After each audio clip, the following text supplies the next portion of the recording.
Assalamualaikum warahmatullahi wabarakatuh.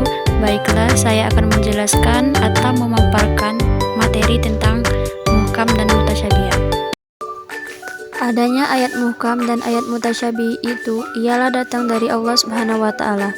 Allah Subhanahu wa taala memisahkan atau membedakan ayat-ayat yang muhkam dengan ayat mutasyabih dan menjadikan ayat-ayat yang muhkam sebagai bandingan ayat yang mutasyabih. Selanjutnya adalah pendapat dari sebagian ulama mengenai ayat muhkam dan ayat mutasyabih. Ini ada di antara pendapat para ulama yang mengatakan bahwa Al-Quran itu terdiri dari dua bagian, yaitu ayat muhkam dan ayat mutasyabih yang berdalil pada Quran surah Al-Imran ayat 7 tersebut. Selanjutnya kita akan masuk pada pengertian ayat muhkam dan ayat mutasyabih.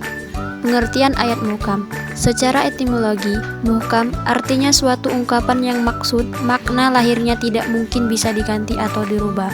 Secara terminologi, muhkam adalah ayat-ayat yang maknanya sudah jelas. Sedangkan pengertian mutasyabih, secara etimologi, mutasyabih artinya suatu ungkapan yang maksud makna lahirnya samar. Secara terminologi, mutasyabih adalah ayat-ayat yang maknanya belum jelas. Salah satu contoh ayat mutasyabih adalah ayat yang menjelaskan tentang keberadaan Allah.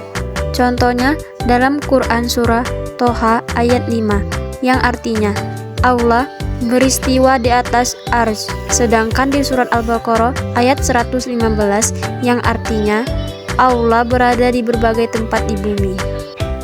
Jika kita maknai secara mentah saja, akan muncul kesan bahwa Allah berada di dua tempat.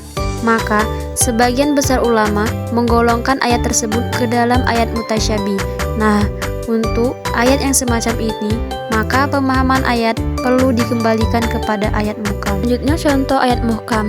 Bila kita bicara mengenai keberadaan Allah, maka pemahamannya akan didasarkan pada firman Allah Subhanahu wa taala dalam Quran surah Asy-Syura ayat 11 yang artinya tidak ada sesuatu pun yang serupa dengan Dia atau Allah Subhanahu wa taala.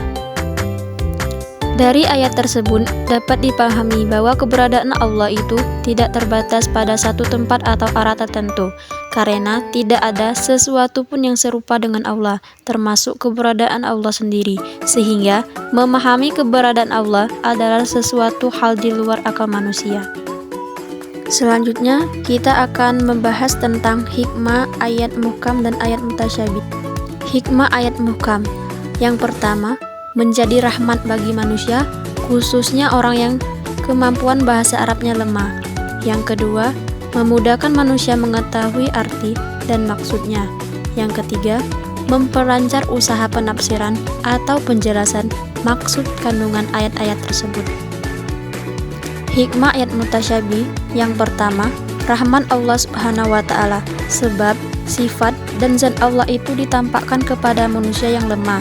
Yang kedua, membuktikan kelemahan dan kebodohan manusia. Yang ketiga, menambah pahala umat manusia dengan bertambah sukarnya memahami ayat-ayat yang mutasyabih. Kesimpulannya, muhkam adalah ayat yang sudah jelas maksudnya ketika kita membacanya. Sedangkan ayat mutasyabih adalah ayat-ayat yang perlu ditakwilkan, dan setelah ditakwilkan barulah kita dapat memahami tentang maksud ayat tersebut. Nah, itulah pembahasan tentang ayat-ayat muhkam dan ayat mutasyabih. Semoga bermanfaat bagi kita semua.